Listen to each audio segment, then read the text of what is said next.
sur le sol congolais. De janvier au mois d'avril, tout a été scruté. Dans l'entretemps, d'autres crimes s'ajoutent et le mécanisme national de suivi appelle à la vigilance. Les contenus de ces livres blancs preuve des atrocités perpétrées par l'armée rwandaise et ses supplétifs de l'AFC M23 dans ce journal.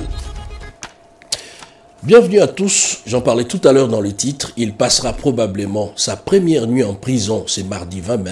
L'ancien premier ministre Matata Ponyo et ses co-accusés ont été reconnus coupables de détournement de plus de 100 millions de dollars américains dans l'affaire Boukangalonzo. La Cour constitutionnelle siégeant en premier et dernier ressort a rendu son verdict. 10 ans de travaux forcés, ces biens seront confisqués au prorata de fonds détournés. On en parle à travers cet extrait, suivez. La Cour constitutionnelle siégeant en matière répressive en premier et dernier ressort, le ministère public entendu en ces réquisitions, dit établi en fait comme en droit l'infraction de détournement des deniers publics portant sur la somme de 156 849 413 dollars américains mise à charge des prévenus Matata Ponyo Mapon Augustin et Globler Christos Stéphanous condamne chacun à 5 ans de travaux forcés. Dit établi en fait comme en droit l'infraction de détournement de la somme de 89 millions de dollars américains mise à charge des prévenus Matata Ponyo Mapon Augustin et Mutombo Malanyengo Deogracias. Conséquence, condamne chacun à 5 ans de travaux forcés. Dit que les deux infractions de détournement des deniers publics commises par les prévenus Matata Ponyo Mapon Augustin sont en concours matériel. Le condamne de ce chef à une peine cumulée de 10 ans de travaux forcés. En outre, prononce les peines complémentaires ci-après. L'interdiction pour 5 ans, après exécution de la peine principale, du droit de vote et du droit d'éligibilité en ce qui concerne les prévenus Matata Ponyo Mapon Augustin et Mutombo Malanyengo Deogracias. L'interdiction d'accès aux fonctions publiques et para-étatiques, quel qu'en soit l'échelon à charge des mêmes prévenus Matata Ponyo Mapon Augustin et Mutombo Malanyengo Deogracias. La privation du droit à la condamnation et à la libération conditionnelle et à la réhabilitation à charge des prévenus Matata Ponyo Mapon Augustin et Mutombo Malanyengo Deogracias. L'expulsion définitive du territoire de la République démocratique du Congo après l'exécution de la peine à charge du prévenu Globler Christos Stéphanous ordonne la confiscation des biens au prorata de la somme. Une plénière intense à la Chambre basse du Parlement, mais qui n'a pas visiblement influé sur la décision de la Cour constitutionnelle. Les immunités parlementaires du député national Matata ont été évoquées. 2 nouvelles propositions de loi jugées recevables. Annie Malaka nous fait revivre cette plénière en images et commentaires. La séance plénière du mardi 20 mai 2025 dédiée à l'examen du projet de loi portant prorogation de l'état de siège dans l'Est du pays s'est ouverte par une importante communication du président de l'Assemblée nationale Vital Kamerhe. Au lendemain de son audience avec le chef de l'État Félix Antoine Tshisekedi Tshilombo, le président de la Chambre basse du Parlement a rassuré les députés nationaux que les accords issus des processus de paix et de coopération économique en cours seront examinés en plénière avant toute ratification. Permettez-moi encore une fois d'encourager et de saluer tous les efforts de paix auxquels s'emploie actuellement son Excellence Monsieur le Président de la République, Félix Antoine Tshisekedi Tshilombo, ainsi que le gouvernement. Sur des questions importantes qui concernent la nation, le pays, le chef de l'État a rappelé à l'attention des élus que les différents accords de paix et de coopération économique en cours de négociation, notamment grâce à la facilitation des États-Unis d'Amérique et des médiateurs africains désignés du Qatar, feront l'objet d'un examen minutieux au Parlement. Par là, le chef de l'État a voulu rassurer la représentation nationale de l'implication des parlementaires dans ce processus conformément aux dispositions légales et réglementaires avant la conclusion des dits accords. En ouverture, la plénière a exprimé sa solidarité envers les populations de l'Est, toujours victimes des violences liées à la guerre d'agression menée par le Rwanda à travers le M23 AFC. Concernant le projet de loi sur la prorogation de l'état de siège présenté par le ministre de la Formation professionnelle Marc Ekilali Kombo, élu par le rapporteur Jacques Joly, il a été adopté à la majorité des élus présents. L'intersyndicale de l'ONATRA plaide pour l'apurement des arriérés des salaires du personnel, mais aussi la relance des activités de cette entreprise du portefeuille de l'État. Les bancs syndicales a été reçu par la première ministre Judith Suminwa Tuluka. Chimène Dondo, Djokuku et Pompoumba ont signé ces reportages. Nous avons un programme directeur des sites pour la ville de Kinshasa, aussi bien les taxis fluviaux. Concernant le volet social, les arriérés des salaires, les salaires dans les mois et toutes les dispositions sont prises. Et là, je me réserve de donner le détail parce que nous j'attends la lettre de l'autorité. Et donc, la première ministre a pris en compte notre cahier des charges et puis elle va répondre favorablement. Donc, tout est bien passé. C'est aussi l'occasion pour moi de rassurer tout le travail de l'ONATRA que je viens d'être reçu par la première ministre pour notre dossier de social, les arriérés et les dispositions sont prises. Vous savez que cette entreprise est en difficulté. Pourquoi? Parce que nous sommes en face d'une concurrence vraiment. Et au niveau de l'ONATRA, vous savez, les chemins de fer aujourd'hui, c'est presque quasi inexistant, quasi arrêt. Et puis même au niveau du PTF, parce qu'il n'y a pas de trafic. Par rapport à ça, nous avons expliqué à Madame la Première ministre les dispositions que le gouvernement prendre pour aider parce que Madame, aujourd'hui, il y a les embouteillages dans la ville de Kinshasa. Mais avec l'ONATRA, si les 28 taxis fluviaux de la gare fluviale jusqu'à Maluku et les sites pour la ville de Kinshasa, aussi la reprise des trafics fluvial et puis ferroviaire Kinshasa-Matadi par rapport aux institutions du chef de l'État, les volets sociaux, oui, la première ministre a pris tout vraiment en acte. Tout a été retracé, documenté et scellé dans un livre blanc. Les crimes commis par l'armée rwandaise dans les espaces occupés de janvier au mois d'avril de cette année sont connus. Ces documents témoins ont été présentés au public par le ministre de la Communication et Médias, Patrick Mouyer, dans une activité organisée par les mécanismes nationaux de suivi de l'accord cadre. Gaëtan Magalano, Patricien Oungu et Papi Oumba. Au Musée national de la RDC, un livre blanc de plus de 100 pages décrive de crimes graves et massifs commis à la prise d'occupation de Goma et Bukavu par l'armée rwandaise et ses supplétifs du 1-23 de janvier-avril 2025.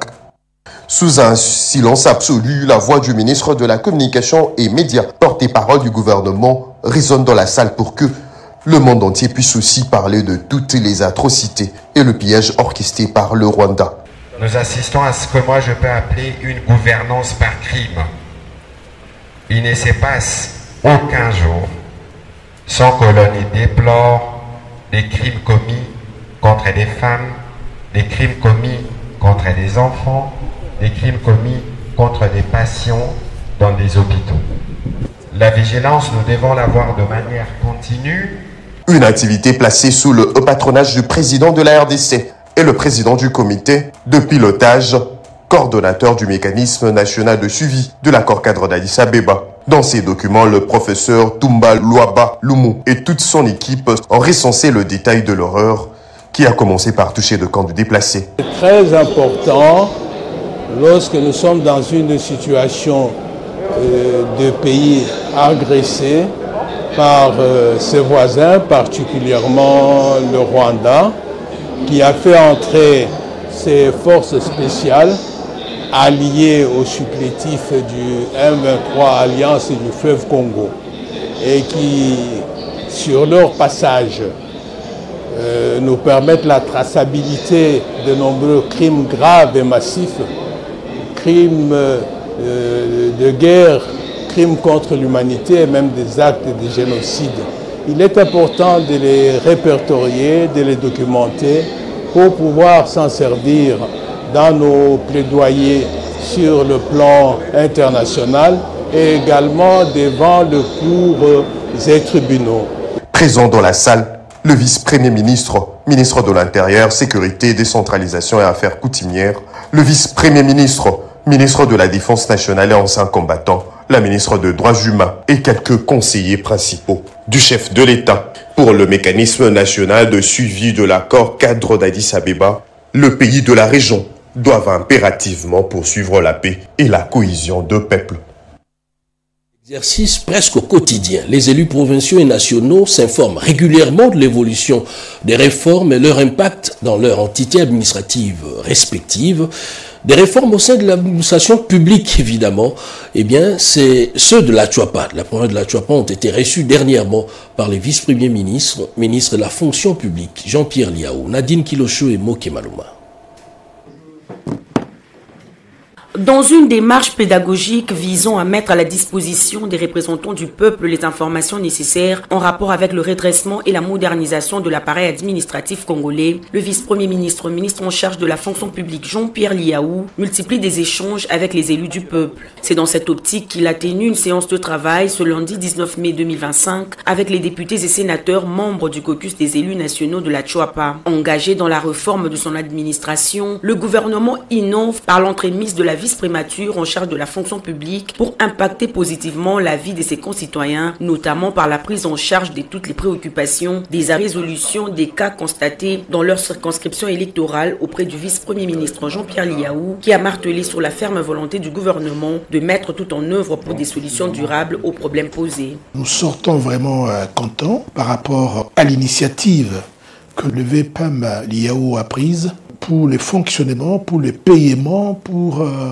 aussi l'installation de la CENSAP au niveau de la Tchouapa. Nous avons apprécié ce qu'il a dit et maintenant nous sommes obligés de l'accompagner parce que le processus est bon et c'est pour l'intérêt de nos populations. Nous le félicitons en plus vraiment de l'effort qu'il est en train de faire.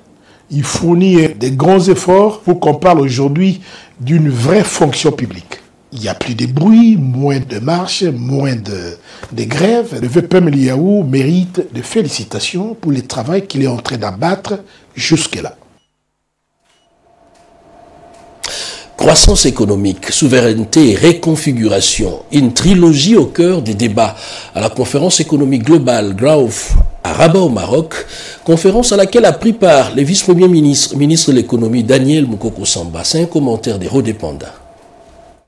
Le vice-premier ministre, ministre de l'économie nationale, Daniel Moukoko Samba, a représenté le Congo-Kinshasa à ses assises de réflexion de l'édition 2025 de la conférence Global Growth organisée par l'Institut Amadeus de Rabat au Maroc sous le thème croissance économique, souveraineté et réconfiguration devant des têtes pensantes de la politique économique du continent africain. Le patron de l'économie congolaise a souligné que l'Afrique doit exclure dans sa politique de développement une croissance économique étroite en vue de bâtir une économie stable, prospère et forte pour l'intérêt général des cas de la région des Grands Lacs dont fait partie la RDC en tournant la page de l'instabilité avec des conflits. C'est un grand moment pour l'Afrique de réfléchir sur la croissance économique, mais pas la croissance économique qui appauvrit, qui ne bénéficie qu'à une infime partie de la population, mais une croissance économique qui est partagée largement. Et pour cela, il est important que l'Afrique se réinvente avec ses propres ressources. Comment vous voulez que la République démocratique du Congo puisse diffuser ses capacités sur le reste de l'Afrique si elle ne se connecte pas dans la région des Grands Lacs avec l'Afrique australe, si elle ne s'ouvre pas grâce à tous ces corridors de développement. Pas une souveraineté nationale étroite, mais dans de grands ensembles africains. Et c'est possible, je crois que le moment est arrivé de faire de la coopération sud-sud une réalité. Une bonne place a été réservée au projet du barrage Grand Inga, les grands corridors verts reliant le Kivu à Kinshasa pour l'énergie renouvelable, sans oublier les corridors de l'Obitu, qui va créer des zones industrielles dynamiques reposant sur les ressources régionales des trois pays, à savoir la RDC, l'Angola et la Zambie. Global Growth, une conférence qui a réuni les différents acteurs, est une plateforme de réflexion pour une croissance durable et résiliente. Lutte contre les épidémies. Eh bien, le gouvernement de la République opte pour le renforcement de la couverture vaccinale. On en parle dans ses commentaires d'Eugénie Dada-Chabani. Le gouvernement congolais, par les biais du ministère de la Santé à travers son organe technique, PLEPEV, entend d'ici 2030 renforcer la couverture vaccinale des routines pour atteindre 80% des enfants vaccinés avant leur premier anniversaire. C'est pour lutter contre la résurgence des maladies évitables par la vaccination, éradiquées sous d'autres cieux, notamment la rougeole, la polio, qui sont des principales causes de la mortalité et de la morbidité des enfants de moins de 5 ans. La résurgence de ces maladies est due au faible financement de la vaccination, a déclaré Dr Romain Mouboyaï, le directeur du cabinet du ministre de la Santé. Pour renforcer la vaccination et maintenir sa gratuité, le gouvernement avait pris l'engagement au mois de mars 2025 de financer la vaccination et de retenir le financement de la vaccination dans les lignes budgétaires du ministère de la Santé.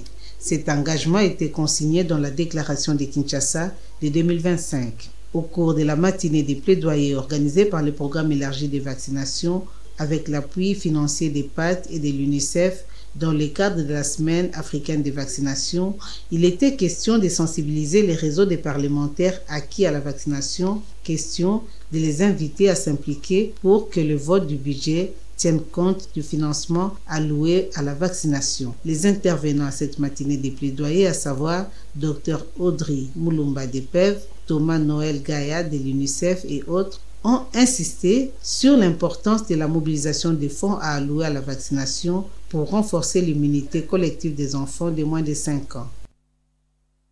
Un partenariat renforcé dans plusieurs domaines, notamment la construction d'un chemin de fer.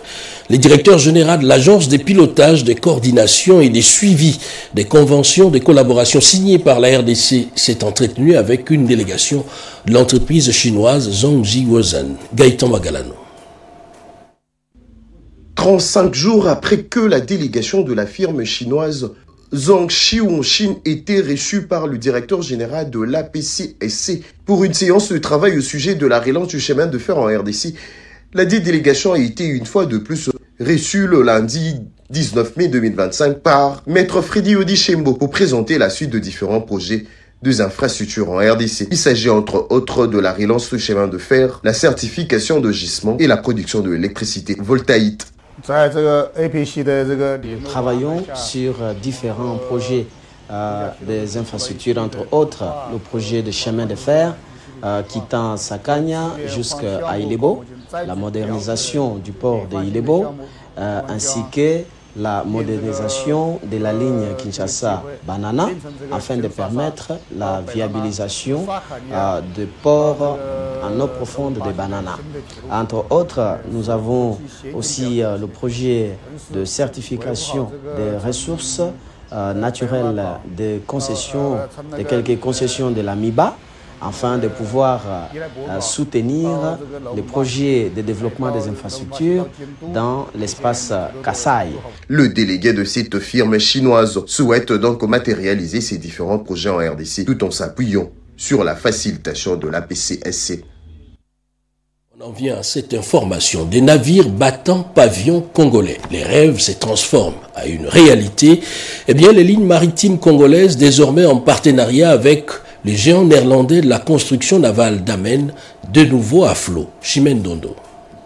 Pendant plus de 30 ans, le nom avait presque disparu de flotte. Aujourd'hui, l'île maritime congolaise est bel et bien de retour. Plus détermineux que jamais à redevenir le géant de mer de la sous-région. C'est une annonce historique. À l'issue de travaux stratégiques menés ces derniers mois, le président du conseil d'administration, Lambert Mende Omalanga, a confirmé ce que beaucoup n'osaient plus espérer. L'acquisition de navires en propre devient enfin une réalité. Un immense sentiment de joie pour le directeur général Jean-Claude Mukenzi Mbiya-Mwenza, architecte du plan stratégique de développement 2025-2027, lui qui se bat corps et âme pour l'affirmation de LMC dans ses prérogatives.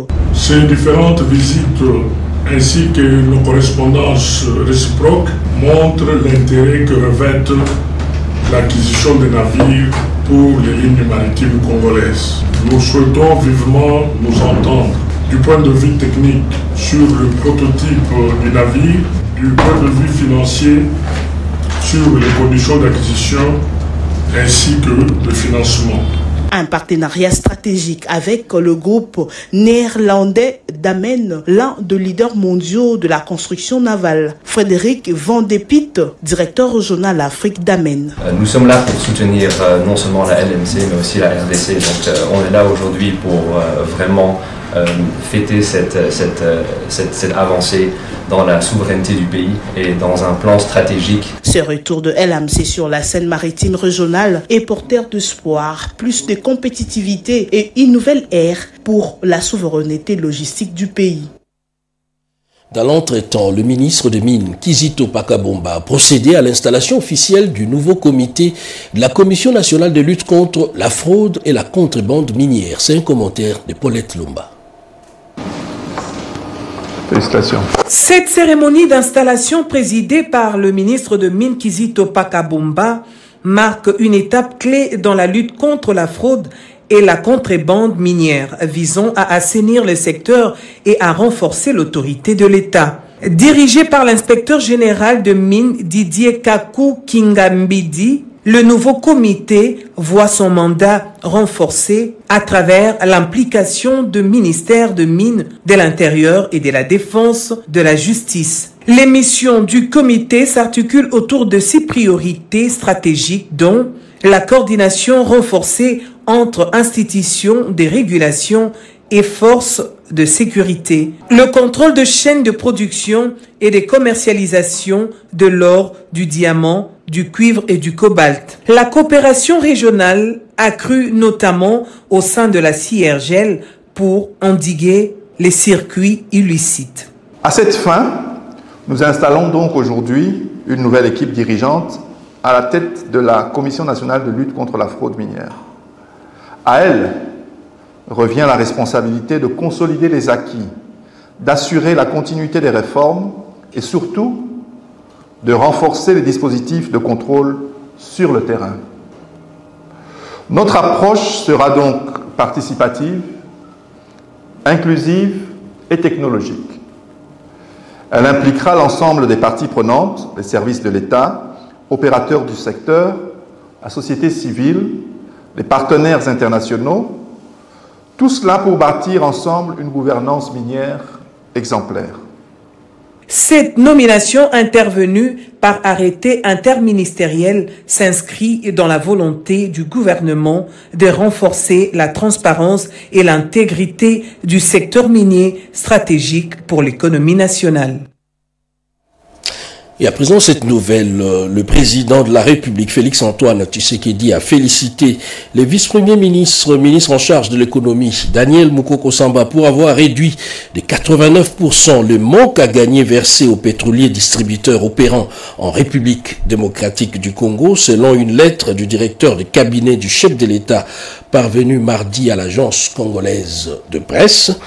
La rigueur et la transparence de la méthodologie adoptée ainsi que la réduction significative de 89% des pertes et des manques à gagner entre 2023 et 2024 témoignent de l'efficacité des mesures gouvernementales pour stabiliser les secteurs, a écrit Anthony Kinzo, directeur de cabinet du président de la République. Et cette réduction est passée de 281 millions de dollars américains à 31 millions de dollars américains selon des sources du ministère de l'économie. On va les découvrir tout à l'heure dans ces reportages. Les lauréats du concours international Challenge Startup Bassin du Congo à Brazzaville dans le cadre du salon Osiane. Il s'agit, vous allez vous en douter, d'un jeune entrepreneur de la République démocratique du Congo. Yolande Voka pour les détails. Cléver Mejimbouyi, c'est un jeune Congolais de 20 ans, résidant à Kinshasa, qui a remporté la finale du Challenge Startup Bassin du Congo, organisé vendredi 17 mai 2025 dans le cadre du Salon international Osiane 2025. Son projet Genesis a réalisé la plus haute marche du podium de ce concours international dédié à la jeunesse, basé sur l'innovation et la créativité, mettant en compétition les 50 meilleures startups de pays de l'Afrique centrale. Genesis est un réchaud à induction solaire qui a été conçu pour remplacer le réchaud à gaz, le réchaud à charbon de bois qui cause la déforestation, le réchaud électrique. Et nous aimerions vraiment que le gouvernement de la RDC nous aide à mettre ce produit sur le marché. En plus d'une belle somme d'argent, Cléver Mejimboui a remporté un ticket pour participer, tout frais compris, au Salon international Vivatech qui se tiendra à Paris du 14 au 17 juin 2025. Les lauréats faisaient partie d'une délégation de 10 startups de la RDC sélectionnées, coachées et encadrées par l'Agence pour le développement du numérique, une structure de la présidence de la République sous la coordination de Dominique Miguicha. Donc nous devons miser sur la jeunesse, comme l'a dit son Excellence Monsieur le Président de la République, chef de l'État, qui a misé sur la jeunesse. Et donc nous sommes aujourd'hui en train de matérialiser cette vision, la vision d'un Congo qui va miser et compter sur sa jeunesse pour son développement. Les deux responsables de ARPTC et l'ADEN, à la tête d'une forte délégation de la RDC vers Brazzaville, ont annoncé le mobile de ces déplacements essentiellement consacrés au suivi et accompagnement de jeunes start-up congolaises en vue de l'obtention de brevets d'invention et l'accès au marché de l'État pour accélérer le développement de leurs entreprises. Ils sont appelés à produire plus et vont bénéficier naturellement de l'accompagnement du gouvernement central. Les agriculteurs de Ndjili Sekoumaf étaient avec les ministres d'État, ministre de l'Agriculture, Grégoire Mouchaïl Moutombe, Marie Kalong. La revanche du sol sur le sous-sol, vision claire du chef de l'État, Félix-Antoine Tshisekedi Tshilombo dans le secteur agricole pour mettre fin à l'insécurité alimentaire, consolider la souveraineté alimentaire et faire du secteur agricole un facteur d'industrialisation, de croissance économique et de création d'emplois est le cheval de bataille du ministre d'État de l'Agriculture et Sécurité alimentaire. Pour Grégoire Mouchaïl Moutombe, la transformation du secteur agricole se veut ambitieux, axé sur la création des coopératives. L'objectif est de sortir l'économie et la population de la dépendance envers le secteur minier et des importations des denrées alimentaires. Il ne faut pas tout vendre, Nous ne devons pas attendre que le riz, le maïs et autres produits proviennent de l'extérieur. Nous ne mangeons pas le cobalt, ni les diamants, moins encore le coltan. J'ai besoin d'une armée verte, forte, même de 10 millions d'habitants, seulement pour vaincre la famine. Malgré les manœuvres de ces détracteurs qui sèment de la terreur pour ternir son image, le ministre d'État de l'Agriculture et Sécurité alimentaire, Grégoire Mouchaïl Moutombe, ne baisse pas les bras pour remplir de nourriture le panier de la ménagère. Le commandant de l'armée verte, toujours loyal et intègre, derrière le chef de l'État, Félix-Antoine Tshisekedi Tshilombo, ne cesse de poser des actions concrètes et visibles pour le développement du secteur agricole. C'était hier, le président de la Commission électorale nationale indépendante, Denis Kadima, a inauguré le nouveau bâtiment du secrétariat exécutif provincial de la CENI dans la province du Bas-Congo, du Congo central plutôt. On en parle dans ses commentaires. Suivez. Dans son adresse, le président Denis Kadima Kazadi a salué un moment de grande signification pour la CENI et pour la province du Congo central. Témoigne de notre volonté d'offrir à notre personnel des conditions de travail dignes et fonctionnelles, tout en rapprochant davantage la CENI des citoyens qu'elle sert. Cette nouvelle infrastructure s'inscrit dans la vision stratégique de la CENI 2021-2027 adoptée sous son mandat. Ce plan repose sur 5 piliers essentiels, dont l'amélioration de la qualité du service électoral. Le bâtiment que nous inaugurons aujourd'hui symbolise notre engagement à moderniser les infrastructures électorales, à professionnaliser notre personnel et à matérialiser les transformations exigées depuis plusieurs années. Mettons en lumière l'ancrage historique de cette province dans les réformes électorales, le président Kadima Kazadi a rappelé que le Congo central a joué un rôle pilote dans notre processus électoral récent. C'est ici, en 2022, que nous avons lancé le test grandeur nature, marquant la première phase de la révision des fichiers électoraux pour le cycle de 2023. Dans son mot de bienvenue, Madame Bernadette Kitondo, secrétaire exécutif provincial, a exprimé sa profonde gratitude envers le président de la CENI, saluant un leadership transformateur qui place l'humain au centre de toute action institutionnelle. Elle a également souligné que ce bâtiment érigé sur fonds propres de la CENI est une preuve tangible de bonne gestion et d'engagement durable envers l'institution et ses agents. Les drames causés par les dernières pluies dans la province du Sud-Kivu appellent à une mobilisation urgente. Le vice-ministre de l'Intérieur en charge des affaires coutumières, Jean-Baptiste Mwamindeze, est arrivé à Uvira pour échanger avec les gouverneurs du Sud-Kivu. Edi Tchala.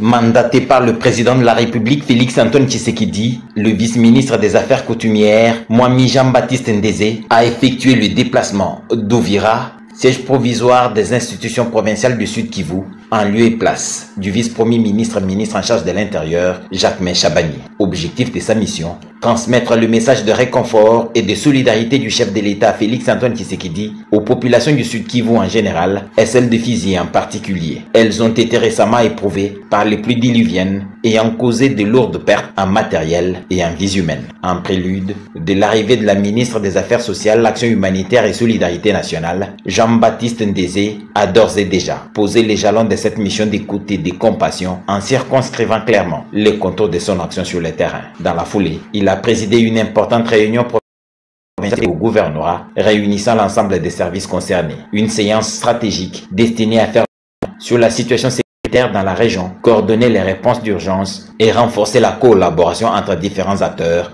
de terrain. Avant de quitter, il a échangé avec la population d'Uvira à la place Molongwe dans la même ville.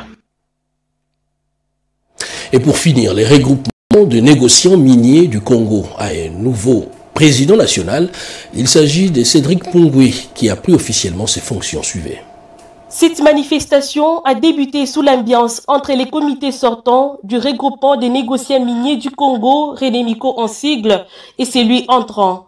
Le président national sortant, Désiré Mbayo, a remercié toute l'équipe pour son accompagnement durant son mandat sur les fauteuils de cette structure, tout en félicitant la commission organisatrice des élections qui, selon lui, s'est déroulée dans la transparence.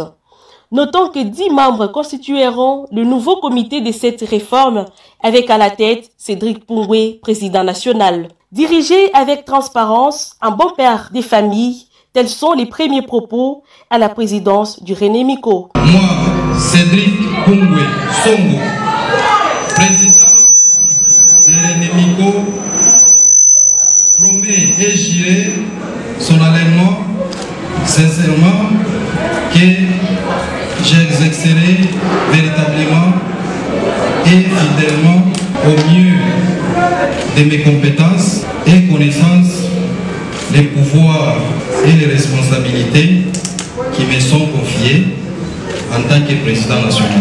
La remise du drapeau, statut du regroupement, le règlement d'ordre intérieur, ainsi que la clé du bureau, entre autres, lui ont été remises par Désiré Mbayo, président national sortant. C'est sous une ambiance festive qui s'est clôturée cette cérémonie. Et voilà, c'est la fin de ce journal de 20h du mardi 20 mai. Merci de l'avoir suivi. Excellente suite de programmes sur nos antennes. Surtout, une très belle soirée en famille.